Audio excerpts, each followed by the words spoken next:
आज हम एक बड़ा ही इंपॉर्टेंट टॉपिक डिस्कस करने जा रहे हैं। टॉपिक का नाम है ओम्स लॉ, जो आपके एग्जाम पॉइंट ऑफ व्यू से बड़ा इंपॉर्टेंट है। अगर आपने मेरे पिछले वीडियोस नहीं देखे तो आपने प्लीज़ देख लीजिए। उनको देखने के बाद ही ये आपको बेटर समझ आएगा। अगर आपने मेरी वीडियोस लाइक नहीं किए तो लाइक कर लें, शेयर कर लें। अगर चैनल पे नए हैं तो चैनल को सब्सक्राइब भी कर लें। आपका सब्सक्राइब करना मुझे मोटिवेट करता है। तो स्टार्ट करते हैं। टॉपिक को स्टार्ट करने से पहले ना एक छोटी सी बात बता दूं। यहाँ पे एक शब्द आएगा डायरेक्टली प्रोपोर्शनल। तो जैसे let it be I proportional to V है, यहाँ ऐसा लिख लेते हैं वी प्रोपोर्शनल टू आई। तो इसका मतलब है कि डायरेक्टली प्रोपोर्शनल में अगर हमारे पास एक क्वांटिटी बढ़ रही हो तो दूसरी क्वांटिटी भी क्या होती है, वो बढ़ती है। अगर एक क्वांटिटी कम हो रही हो तो दूसरी क्वांटिटी भी कम होगी।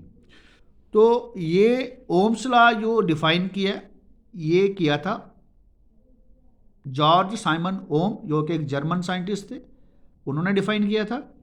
और उनका जो लाइफ टाइम है वो कैसा था, 1781 में वो पैदा हुए थे और 1854 को वो दुनिया छोड़ के चले गए थे। तो इन्होंने क्या देखा, इन्होंने जो हमें जो यहाँ पे एक कंसेप्ट दे रखा है, वो कह रहे हैं कि अगर कोई कंडक्टर है, इस कंडक्टर में अगर फ्लो हो रहा है करंट का, तो ये जो करंट फ्लो कर रही है उसकी जो डिपेंडेंस है वो किसके ऊपर रहेगी, पोटेंशियल डिफरेंस पे।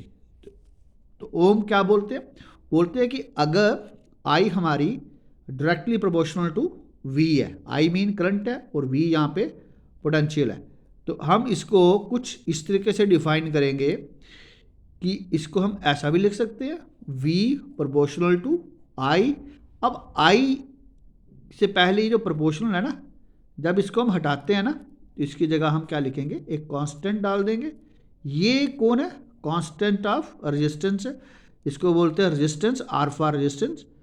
तो अगर हमने कभी रेजिस्टेंस की वैल्यू निकालनी हो तो किसके बराबर आ जाएगी, potential difference divided by current flowing through the conductor.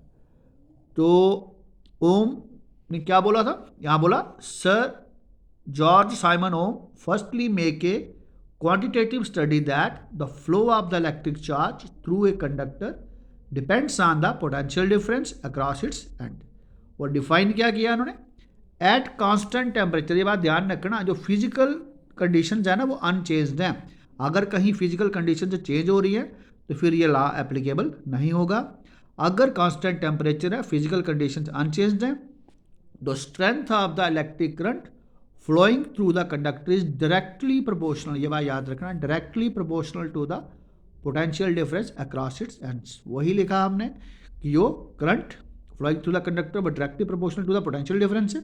हम इसको ऐसे भी लिख सकते हैं बी प्रोपोर्शनल टू आई। अब प्रोपोर्शनल हमने यहाँ पे हटा दिया, इसकी जगह क्या लिखा, आर लिखा, V is equal to R I. और आर हमारे पास क्या है, यहाँ पे इसको बोलते हैं रेजिस्टेंस। तो रेजिस्टेंस को भी आगे डिफाइन करेंगे। पहले आई होप सो कि आपको यहाँ तक समझ आ चुका है। तो ओम्स लॉ को आगे फर्दर अगर आगे हम चलें, डिफाइन करना चाहें, तो पहले तो सर्किट को समझ लेते हैं। ये सर्किट में ये की है जिसे हम ऑन ऑफ बोलते हैं। ये एमीटर है जिससे हम जो करंट का कितनी करंट फ्लो कर रही है उसको नापते हैं। ये सर्किट में एक रियोस्टेट है जो हम करंट को एडजस्ट करते हैं कम ज़्यादा के लिए। ये बैटरी है जहाँ से करंट आ रही है।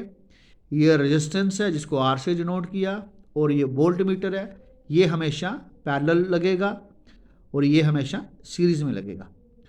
तो आई होप सो कि आपको ये छोटी सी डायग्राम बट बड़ी important diagram paper point of view से ये आपको समझ आ गई। कई बार एग्ज़ाम में एग्जामिनर सिर्फ सर्किट डायग्राम ही पूछ लेते हैं और आपको एग्जैक्ट ऐसी ही बनानी है। तो मुझे उम्मीद है कि आपको जब बात समझ आ चुकी है। आइए अब चलते हैं, आर को डिफाइन कर लेते हैं। आर क्या है, रेजिस्टेंस है। कह रहा है कि आर जो रेजिस्टेंस है ना, इसका जो यूनिट है, यूनिट बोलेंगे ओम। हमने यहाँ पे ओम को ही ऑनर करके उन्हीं के नाम के ऊपर रेजिस्टेंस का यूनिट बना दिया, जो कुछ सिंबल इस तरह से है।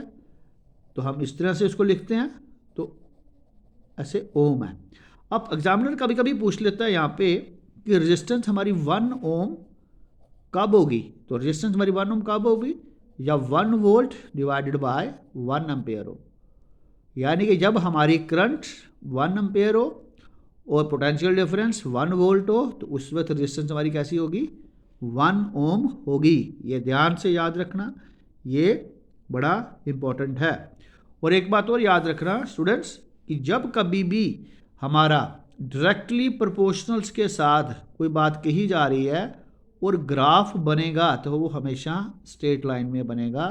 तो वही यहाँ पे है हमारा, यहाँ पे हमने यहाँ पे इसको एक्सपेरिमेंटली वेरीफाई करना है। एक्सपेरिमेंटली वेरीफाई कैसे करेंगे कि हमारे पास ये सर्किट है, सर्किट पे हमने करंट भेजी और वोल्ट मीटर से हमने पोटेंशियल डिफरेंस को नोट किया, फिर रियोस्टैट को रीएडजस्ट करके दोबारा करंट की वैल्यू देखी, फिर हमने वोल्ट मीटर पे रीडिंग फिर ली। ऐसे करते हमने 3 और 4 रीडिंग्स ली हैं। रीडिंग्स लेने का जब हमने ग्राफ प्लॉट किया तो हमारे पास ये एक स्ट्रेट लाइन बनती हुई दिखी, जो कि हमें प्रमाण दे रही है कि पोटेंशियल डिफरेंस यहाँ पे कैसा है, directly proportional to the current flowing through the conductor. तो ये एक हमारे पास ओम्स लॉ से रिलेटेड एक इम्पॉर्टेंट कंसेप्ट था। बट अगर अब मैं जेके बोर्ड की बात करूं तो लगभग ये एग्ज़ाम में आया हुआ क्वेश्चन है। तो आपको ओम्स लॉ बड़े ध्यान से, बड़े प्रॉपर वे से वहाँ पे डिफाइन करना है, सर्किट डायग्राम बनानी है, ग्राफ बनाना है और एक्सपेरिमेंटली जो प्रूफ करना है वो भी लिखना है। और ख़ासकर ये जो डेरिवेशन है ये वाली, ये एग्ज़ाम में ज़रूर लिखनी है ताकि एग्जामिनर आपको पूरे नंबर दे।